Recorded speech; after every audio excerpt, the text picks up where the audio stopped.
Picard Season 3? Just calm down and get excited. That premiere.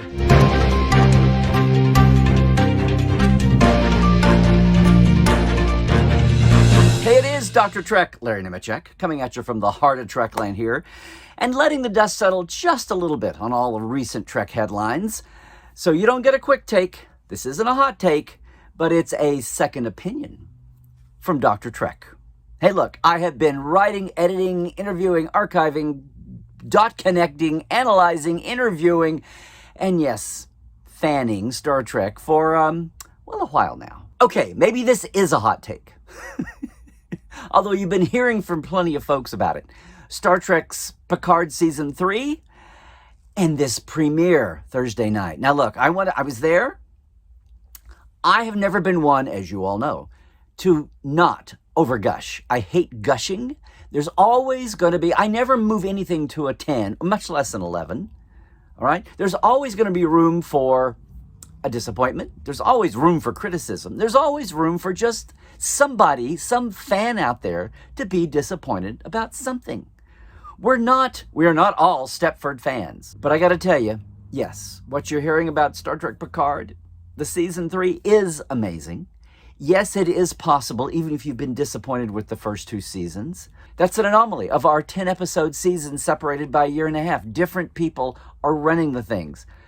Terry Matalas, who I've been talking about, I've known since he was a PA on Voyager, since he was Brandon Braga's assistant, selling scripts during Enterprise, going on to run 12 Monkeys, wonderful wackadoodle time travel, temporal inversion show, time streams, etc., and was so thrilled when he got the gig with Picard, and then really put off his main input with 2 and 3 back-to-back. Hey, the pandemic strikes again.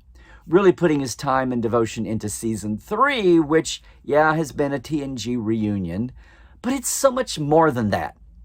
And I have been excited for it ever since he was hired. I've been excited to see the folks working with it. I've even been excited to see, even with the disappointments of some, Season 2, some of the crew that are working, and you all know that. Visually, it's been one of the biggest bugaboos of maybe recent Trek, as it finds its legs, sea legs. And I'm so full of praise for everybody on the visual side, from production designer Dave Blass on down. That's all out there. That's in the water. You knew that was coming. They're all working together again on Season 3. Terry's story is amazing. I am not going to overly gush, because what I want to react to today is, yeah, the screeners are out. People are reviewing. You can read that all over. But that premiere Thursday night, what you're hearing about, you're seeing video. It wasn't live streamed. That's too bad. So yeah, you had the red carpet, or in this case, the blue carpet. You're going to read all of that unfolding from day. I'm talking about both as an event and as a personal moment. There was a moment or two when they thought they had overbooked the space, even with people's personal invite lists. So there was a little bit of diciness going in, quickly washed away. The event was amazing. And look, a little context. We talked about this on Trekland Tuesdays Live, but really quickly, since the modern era, there have been a couple of premieres in LA and some in New York. It's an equal coast thing. The Discovery out of the gate Season 1 premiere and the Picard out of the gate Season 1 premiere, both over at the Cinerama Dome. This was at the storied Chinese theater. I still love calling it the Grauman's Chinese Theater. You know, with the forecourt, my wife calls it the Hand and Foot Museum. All the famous cement squares in the front from the silent era onward. And yes, there's a big square there from Star Trek 6 when all the Star Trek original cast put their hand and feet prints in. So and the stars are along there. And there's a ton of stars on the Walk of Fame from Star Trek that are right there. It's a really iconic place. It's not as logistically cool as the Cinerama Dome, with a lot of expansion room and the theaters, the regular theaters nearby, restaurants and all that. This is right there on Hollywood. So the line Thursday night was out and down along the sidewalk, looking a little ungangly. It was wonderfully managed.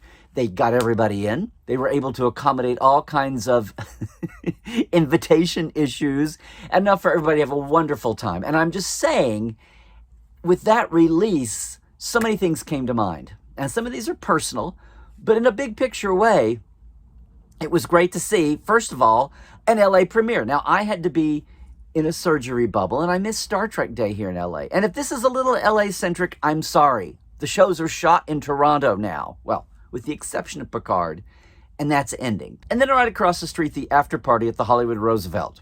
You couldn't get much more iconic Hollywood than that. People who came from out of town, so many fans, they'd opened the door, they had the fan bullprint again, which has been a success of these modern shows. The Cinerama Dome premieres had that too.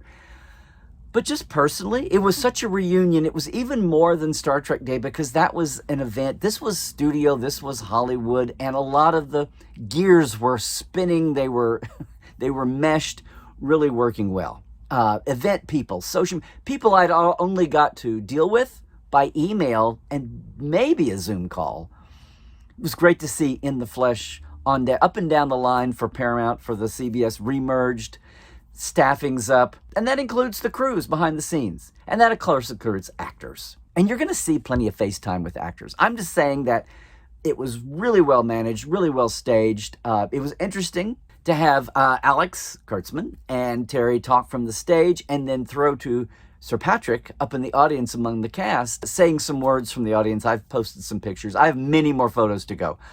Yes, this isn't gushing. This is being effusive because I am still processing what happened Thursday night, both personally and for Thursday for Trekland and for the show and what it portends, because all of this reveals a care for sure, Picard Season 3, but it also shows the maturity, the maturing process of how the studio itself is handling not just Picard, but Star Trek.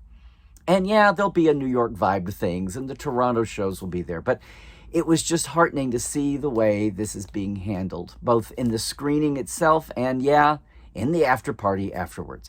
So many fans were delightfully having a ball from all over the place. It was great to see so many folks. Maybe I've seen them once or twice.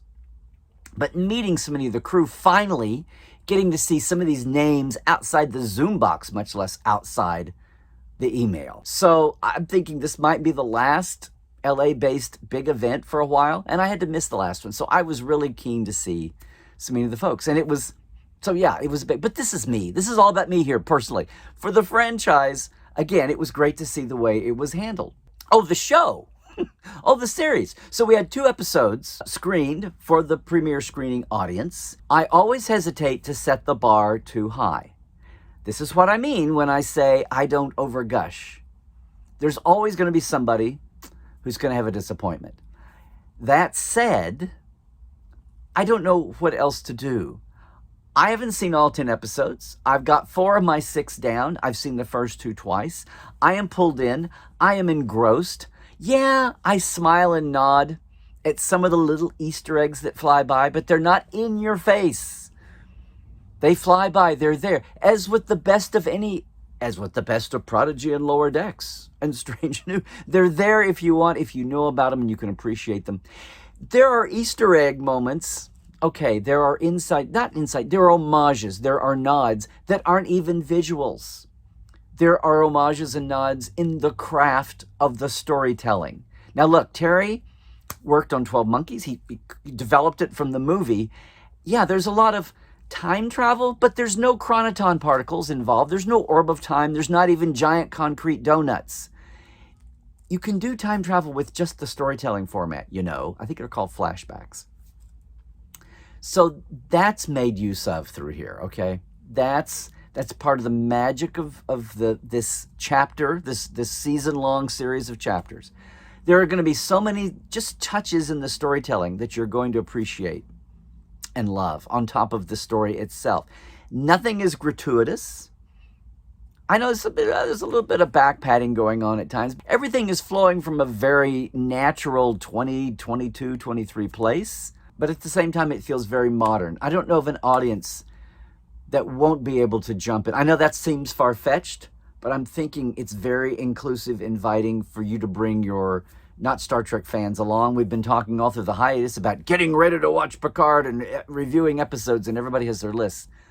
But I'm thinking, and I take a time to process this, I'm thinking that it's fairly accessible to anyone, at least with a awareness that Star Trek exists in the pop culture zeitgeist, much less anybody who's halfway attuned to genre and sci-fi fantasy storytelling. Not everything is thrown at you at once. Things are reeled out. You're not hit with a giant class reunion photo at the very beginning. And that's about as spoilery as I'm going to get, aside from saying, no, don't fall for all the excitement. Always watch for yourself. What's funny, though, is I've seen, the overwhelming preponderance of formal critical reviews have been gushing, have been effusive, have been out there, have been been gushy. There's one or two outliers, and this is why I say, we're big enough to take a few insults, or even critical criticism, which should always be part of the mix. I'm just going to say, wherever you are on the spectrum, this is not the same tone, feel, as the first two seasons. I'm going to be curious to see someone who was not a TNG viewer, someone who's just come to Star Trek in the modern era, post-Kelvin, post-Discovery, and see what their thoughts are going to be, because there's some things it's hard to divorce yourself from. We are not Stepford fandom. People are all going to react differently. People may be disappointed that some things didn't go further than they do. And here we are, Vegas. I can't wait to really just talk about this, as I told so many of the creators that I finally got to see face to face. You're on my list. You're on my list. For the Trek Files, certainly for Portal 47, for our Portales to hear from backstagers. But just in general, get into the nitty gritty of, again, this marriage of traditional Star Trek storytelling and our favorite memories of the Legacy crew with this modern era of 10 episode seasons, chapters in a book rather than standalone episodes, or an intersection thereof between the story arcs and character arcs versus standalone that Strange New Worlds is re-pioneering again, that even the animated series are doing such a great job of finding that middle ground. Sure, Picard Season 3 is a serialized story of chapters, but having each one make sense and find its own tone and the unanimity of the directors and what they bring to it, I'm just so thrilled to see the SoCal tone, if that is a thing, be imperceptibly shining through this, as well as underlying optimism even in the dark times. And I'm sure somewhere Gene is smiling down on all this, as well as Bob Justman, as well as so many of the original crew and the startup crew for Next Generation. I am still processing. I am still, and I don't use that word lightly, I'm not a buzzword kind of guy, but I am still processing all the emotions from Thursday night. What that means for not just Picard Season 3's season, but for Star Trek in general, and for fandom and fandom's reaction, and the way the studio and the fandom are interacting, and the way the studio and the creative teams are interacting. I'm just filled with so much optimism that we're back into a groove where we've had Star Trek, not the new kid on the block yet again. It's not 1979 and it's not 1987. And it sure as hell ain't 2009 again. Or even 2017. As far as that maturity of everybody knowing everybody is going places. And that's what's wrapping up Picard Season 3, coming out of the pandemic, where we can feel halfway normal again. They can shoot halfway normally again. Although most of Picard was shot under protocol, not to be confused there, but going forward, just feeling normal or better. And I certainly felt normal plus with Picard, what I've seen so far, and with the event Thursday night. Okay, I think I finally got that off my chest. I think I am now able to, as I do, forget about the band from parties until days later. But I think I can finally, I think it's finally time I can cut the cable here. Boom. And literally say, I think whether you're into shipping or ship porn, canon or commentary, you're going to find something you love with Star Trek Picard Season 3. Tell the world about it, okay? Well, and with that, I am signing off on this second opinion. But what do you think? Hey, drop a comment below. Like and subscribe, please. Boost the signal. Hey, I dare you to subscribe for some Star Trek sanity.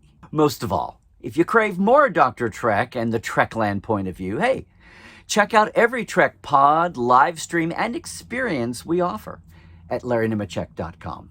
Get on the mailing list, too. Trek well, everybody.